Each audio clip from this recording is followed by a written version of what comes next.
Hello friend, welcome new session. প্রত্যেক দিনের মতো আজকে আমি কিছু গুরুত্বপূর্ণ জিকে প্রশ্ন নিয়ে আলোচনা করব। অপারেশন সিঁদুর এর সম্পর্কে কিছু ডিটেলস আজকে আমি তোমাদের কাছে বলছি। দেখো, ভারতীয় সময় 1টা 5 মিনিট থেকে 1টা 30 মিনিটের মধ্যে 7ই মে 2025 অপারেশন সিঁদুর অপারেশন চালায়। এর দ্বারা পাকিস্তানে অবস্থিত 9টি জঙ্গি ঘাঁটি এবং পিওকে অবস্থিত আতঙ্কবাদী ঠিকানার ওপর মিসাইল হামলা করলো আমাদের এই ভারতবর্ষ। যুদ্ধাস্ত্র কী রয়েছিল? স্কালাম ও হামার, এই দুটি যুদ্ধাস্ত্র নিয়ে পাকিস্তানের অপারেশন সিঁদুরটি চালায় ভারতীয় সেনা। এর কারণ কি না, 22 এপ্রিল 2025 সালে পেহেলগাঁওয়ে হওয়া আতঙ্কবাদী হামলার জবাবে দেওয়া হয়েছে, যেখানে 25 জন ভারতীয় নাগরিক ও 1 জন নেপালি নাগরিকের মৃত্যু হয়েছিল। লক্ষ্য কী ছিল?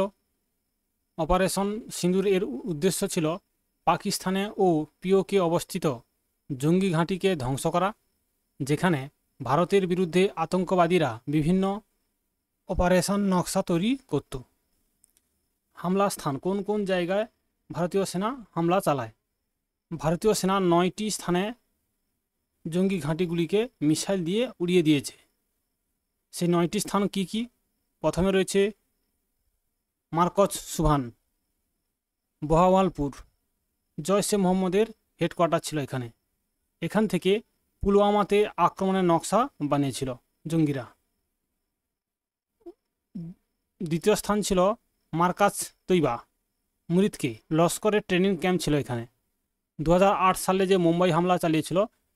3 নম্বর সরজল, তেহরা কালাম, ভারতে অনুপ্রবেশের করানোর হট পয়েন্ট। জম্মু কাশ্মীরে পুলিশের ওপর হামলা চালানোর ব্লুপ্রিন্ট এখান থেকেই তৈরি করেছিল।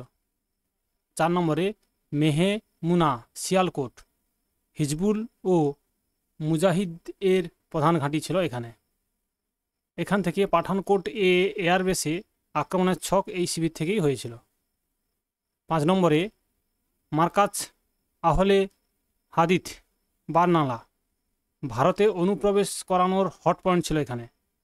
জঙ্গিদের অস্ত্র প্রশিক্ষণের শিবির এইখান থেকেই হতো। 6 নম্বরে বলেছে মার্কজ আব্বাস কোটলি, জঙ্গি ও উগ্রপন্থীদের প্রশিক্ষণ ঘাঁটি ছিল এখানে। 7 নম্বরে মস্কর রাহিল শহীদ কোটলি, জঙ্গি ও উগ্রপন্থীদের প্রশিক্ষণের ঘাঁটি ছিল এখানে।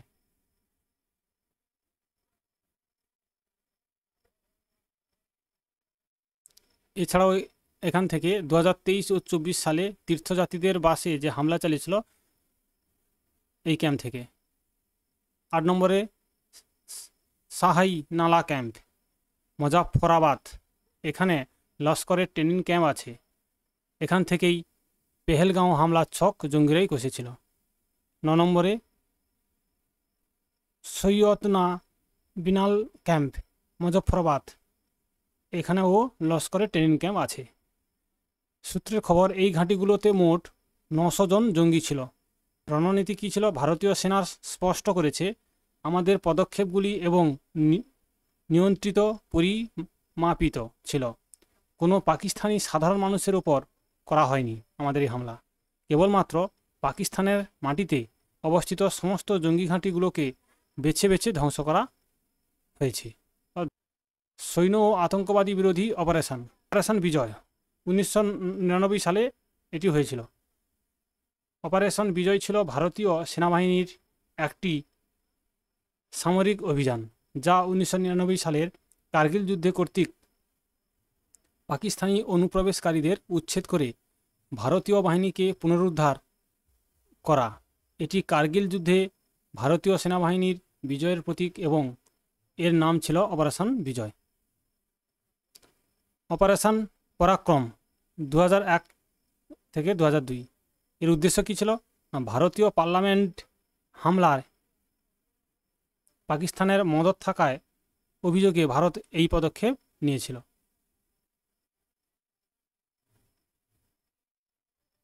এর পরিণামে কি হয়েছিল? যদিও কোনো যুদ্ধ হয়নি, কিন্তু এই প্রস্তুতি পাকিস্তানের উপর চাপ সৃষ্টি করেছিল এবং ভারতের সামরিক শক্তি ও প্রতিরোধের সংকেত স্থাপন করেছিল। সার্জিক্যাল স্ট্রাইক 2016 সালে। এই সার্জিক্যাল স্ট্রাইক করার উদ্দেশ্য কী ছিল? না, ভারতীয় সেনাবাহিনীর নিয়ন্ত্রণ রেখা লাইন অফ কন্ট্রোল বা এলওসি পেরিয়ে 7টি সন্ত্রাসী লঞ্চ প্যাডে হামলা চালায় ও ধ্বংস করে দেয়, যেখানে পাকিস্তান জঙ্গিরা হামলা চালানোর জন্য প্রস্তুতি নিচ্ছিল, যেটি ছিল surgical strike. Air strike operation বন্দর 2019 সালে করা হয়েছে। এই অপারেশনটি অপারেশন বন্দর ছিল ভারতীয় বিমান বাহিনীর IAF দ্বারা বালাকোটের জৈশে মোহাম্মদ সন্ত্রাসী প্রশিক্ষণ শিবিরে একটি বিমান হামলা, যা পুলওয়ামার CRPF জওয়ানদের ওপর সন্ত্রাসী হামলার প্রতিশোধ হিসাবে করা হয়েছিল, যার নাম ছিল অপারেশন বন্দর। এরপর তোমাদের এখান থেকে কিছু গুরুত্বপূর্ণ জিকে কোশ্চেনগুলো আলোচনা করছি, সেগুলো দেখো। বন্ধুরা, যারা প্রথম আমার এই চ্যানেলটি দেখছো, অবশ্যই চ্যানেলটিকে সাবস্ক্রাইব করো এবং বন্ধুদেরকে বেশি করে শেয়ার করো। প্রথম কোশ্চেন এখানে বলেছে, অপারেশন সিঁদুর যা 7ই মে 2025-এ হয়েছে, এটির মুখ্য উদ্দেশ্য কী ছিল?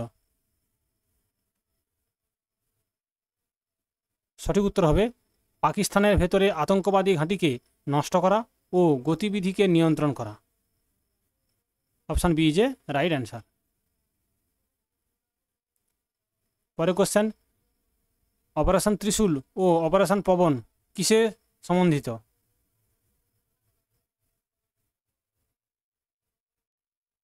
সঠিক উত্তর হবে অপশান এ, শ্রীলঙ্কায় শান্তিরক্ষা বাহিনীর অভিযান।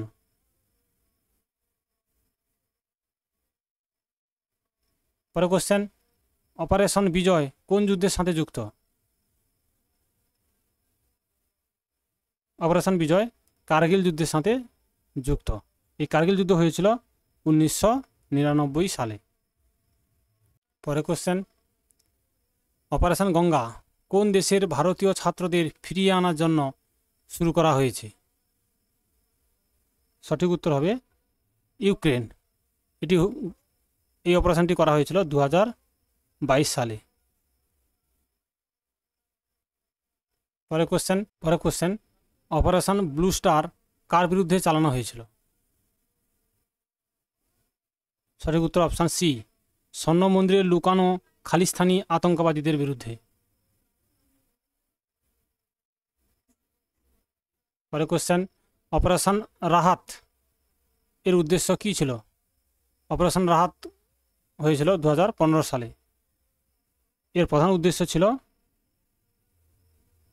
ইয়েমেন থেকে ভারতীয় নাগরিকদের সরিয়ে আনা।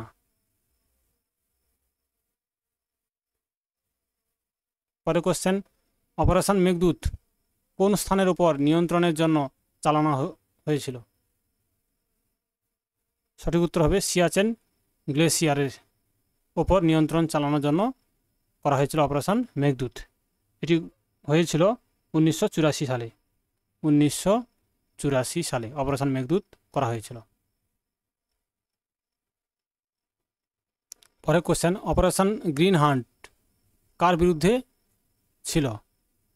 অপারেশন গ্রিন হান্ট কার বিরুদ্ধে ছিল? সঠিক উত্তর হবে অপশান সি, নকশালপন্থীদের বিরুদ্ধে।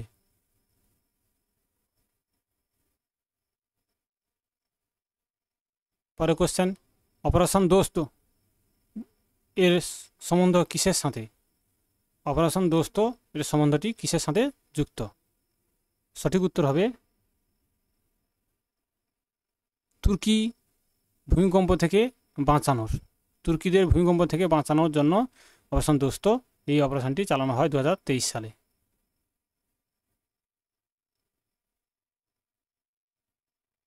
পরের কোশ্চেন, অপারেশন পোলো এর উদ্দেশ্য কী ছিল? অপারেশন পোলোর উদ্দেশ্য ছিল হায়দ্রাবাদের নিজামকে ভারতে যোগ দিতে, অর্থাৎ হায়দ্রাবাদের নিজাম ভারতের সাথে যাতে যোগ দেয় তার জন্য অপারেশন পোলো করা হয়েছিল। আজ এই পর্যন্ত, পরদিন আবার তোমাদের নতুন কোশ্চেন নিয়ে আসবো। থ্যাংক ইউ, ধন্যবাদ।